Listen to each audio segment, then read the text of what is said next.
Assalamualaikum warahmatullahi wabarakatuh. Saya akan menjelaskan rangkuman materi pengantar arsitektur. Perkenalkan, nama saya Fakir Senawabah dengan NIM 1B1250006. Yang pertama, teori Vitruvius. Teori Vitruvius adalah konsep arsitektur yang dikemukakan oleh Vitruvius, seorang arsitek Romawi kuno.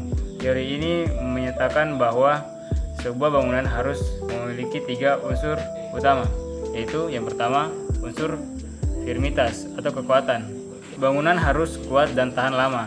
Ini berarti bahwa bangunan harus dirancang dan dibangun dengan menggunakan material dan teknik yang tepat untuk memastikan kestabilan dan keamanan. Yang kedua, utilitas atau fungsi. Bangunan ini harus berguna dan memenuhi kebutuhan pengguna.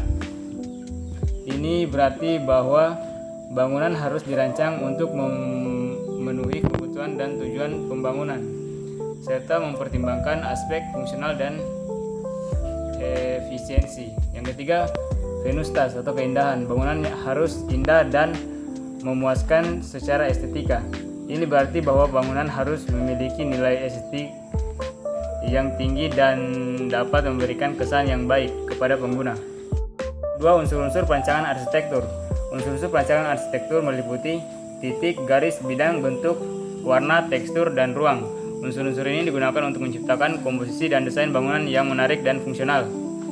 Prinsip-prinsip desain: keseimbangan, proporsi, skala, irama, dan kontras. Prinsip-prinsip ini digunakan untuk menciptakan desain yang harmonis dan efektif. Yang ketiga, elemen perancangan arsitektur. Yang pertama, ruang. Ruang dalam, ruang luar, dan ruang transisi. Ruang adalah elemen dasar dalam arsitektur yang digunakan untuk menciptakan lingkungan yang nyaman dan fungsional. Yang kedua, struktur. Kolom, balok, dinding, dan atap. Struktur adalah elemen yang digunakan untuk menopang bangunan dan menciptakan ruang. Yang ketiga, material. Bahan bangunan, tekstur, dan warna. Material digunakan untuk menciptakan kesan dan fungsi bangunan. Konsep atau metode perancangan arsitektur. Yang pertama, analisis kebutuhan penggunaan dan lingkungan. Ini berarti bahwa desainer harus memahami kebutuhan dan tujuan penggunaan serta mempertimbangkan aspek lingkungan dan sosial. Yang kedua, pengembangan konsep desain. Ini berarti bahwa desainer harus menciptakan konsep desain yang inovatif dan efektif. Yang ketiga, desain skematik. Ini berarti bahwa desainer harus menciptakan desain yang lebih detail dan spesifik. Yang keempat, desain detail. Ini berarti bahwa desainer harus menciptakan desain yang sangat detail dan siap untuk diimplementasikan. Yang keempat, implementasi desain. Ini berarti bahwa desainer harus mengawasi proses pembangunan dan memastikan bahwa desain diimplementasikan dengan benar. Yang kelima, komponen bangunan gedung. Komponen bangunan gedung meliputi yang pertama, pondasi, bagian bawah bangunan yang menopang struktur. Yang kedua, struktur, kolom, balok, dinding, dan atap.